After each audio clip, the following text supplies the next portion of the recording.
प्यारे बच्चों नमस्कार। आज हम लोग 10th मैथ का एक क्वेश्चन देखेंगे जो कि परीक्षा की दृष्टि से वेरी इम्पोर्टेंट है।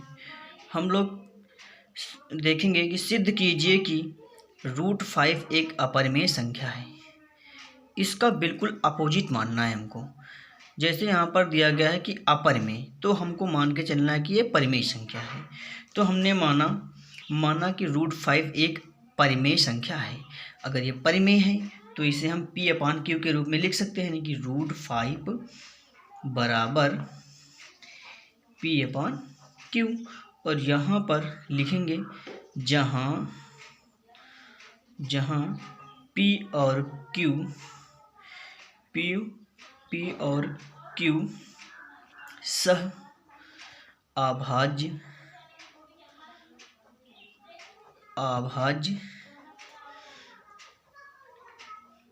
संख्या हैं और Q बराबर नहीं है 0। ये हमको लिख देना है। ये क्यों हमने लिखा है कि सह अभाज्य वे संख्याएं होती हैं जिनका मासा सदैव एक होता है। अब सह अभाज्य संख्याएं वे संख्याएं होती हैं जिनका मासा सदैव एक होता है, या हम कह सकते हैं वो स्वयं के अलावा एक या स्वयं के अलावा अन्य किसी संख्या से विभाजित नहीं होती हैं। ये हम कह सकते हैं। आधी बात समझ में? चलो आगे देख लेते हैं बेटा। अब यहाँ पर लिखेंगे दोनों पक्षों में वर्ग करने पर, लिख देते हैं दोनों पक्षों में वर्ग करने पर, तो कर देते हैं बेटा। जैसे यहाँ पर लिखा हुआ √5 का वर्ग बराबर P/Q का वर्ग, ये हो जाएगा। तो यहाँ पर करेंगे तो ये रूट से बाहर हो जाएगा, यानी कि हम कह सकते हैं दोनों पक्षों में हम लोगों ने वर्ग कर दिया है। तो यहाँ से अगर हम लोग ये स्क्वायर से ये रूट का काम खत्म हो जाएगा, तो ये 5 आपका बाहर आ जाएगा, बराबर यहाँ पे हो जाएगा P²/Q²। यहाँ पर आप 1 मान लो, इसका क्रॉस मल्टीप्लाई करवा दीजिए, यहाँ पर हो जाएगा 5Q² बराबर P²। इसको हम समीकरण नंबर 1 बना देते हैं।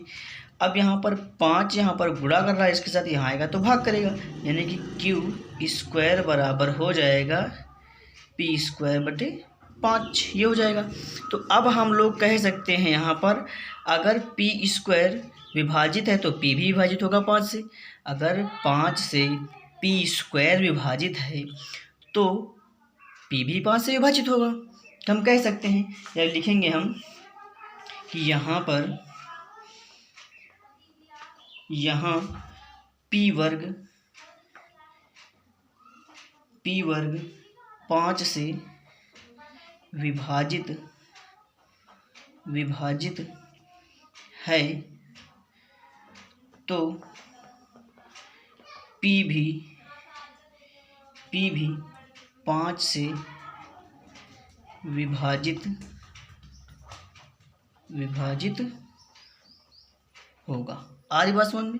तो अब यहाँ पर हम कह सकते हैं, अच्छा अगर ये 5 से विभाजित हो गया है तो इसका कहीं ना कहीं एक गुणनखंड 5 भी होगा यहाँ पर, क्योंकि भाई यहाँ पर अगर हम लोग देखें, यहाँ पर इधर देख लो, अगर हम लोग देखें जैसे यहाँ पर लिखा हुआ है 20 लिखा हुआ है, 20 को अगर हम 5 से डिवाइड करेंगे तो यहाँ पर देखो 5 × 4 होगा, तो 1 मिला कि नहीं मिला, 5 1 4 मिला, तो 5 से 5 कैंसिल हो जाएगा, नहीं हो जाएगा। तो यही लिखेंगे, तब लिखेंगे से विभाजित होगा, तो इसको हम स्थिति 1 बना देते हैं। क्या? स्थिति 1 बना देते हैं, ठीक। और यहाँ पर लिखेंगे तब P का एक गुणनखंड 5 होगा। और इस जो P का गुणनखंड 5 होगा तो हम मान लेते हैं कि P बराबर हमारे पास मिलेगा 5m, क्योंकि 5 तो था ही था, और इसको हमने मान लिया m। 4 आए, 2 आए, 5 आए, कुछ भी आए, उससे मतलब नहीं, हमने इसको m मान लिया है। और यहाँ से लिखेंगे P का मान समीकरण 1 में रखने पर लिखेंगे P का मान समीकरण एक में रखने पर तो रख लेते हैं बच्चा। देख लो, यहीं से देख लेते हैं। अगर यहाँ पर देखो p का मान रख लो। p का मान कहाँ पर है?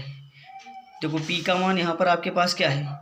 5q² है, तो रख दो यहाँ पर 5q² बराबर यहाँ पर कितना है? 5m का भी वर्ग कर दीजिए। अब यहाँ पर देखियो 5q² बराबर यहाँ पर कितना? 25m² हो जाएगा। तो ये 25 यहाँ पर गुणा कर रहा है, यहाँ आएगा तो भाग करेगा। तो यहाँ पर 5q² अपॉन 25 हो जाएगा। यहाँ पर क्या बचेगा? केवल m² बचेगा। तो 5 करना 5, 5 25, यानी कि हम कह सकते हैं कि q² अपॉन 5 बराबर m² के। यहाँ पर देखो q भी 5 से विभाजित हो रहा है, और यहाँ पर देखिए यहाँ पर p भी 5 से विभाजित हो रहा है। तो हम कह सकते हैं कि हमने तो माना था कि ये सह आभाज्य संख्याएं हैं।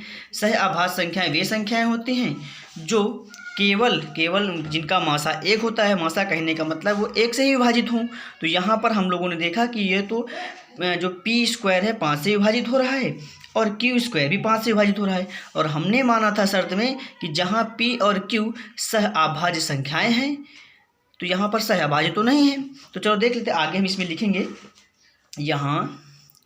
यहाँ पर लिखेंगे बच्चा, यहाँ q 5 से विभाजित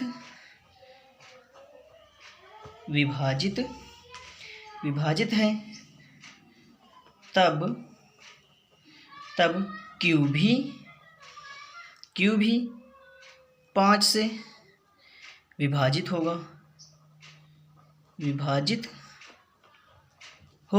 आज बात समझ में होगा, सॉरी, ये हो गया। अब ये स्थिति क्या हो गई? 2 मान लेते हैं, स्थिति 2 हो गई। अब हम कह सकते हैं स्थिति 1 व 2 से स्पष्ट है।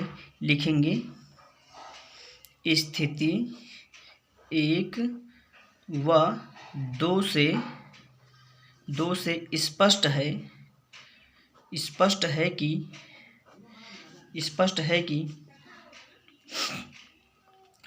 कि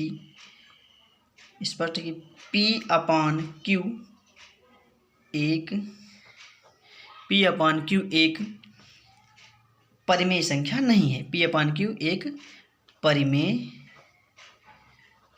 परिमेय संख्या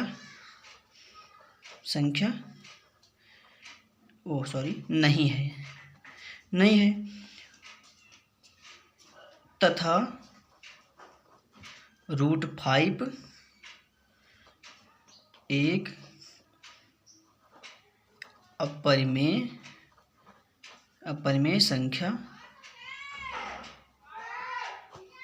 संख्या होगी। यहाँ पर लिखेंगे सिद्ध हुआ।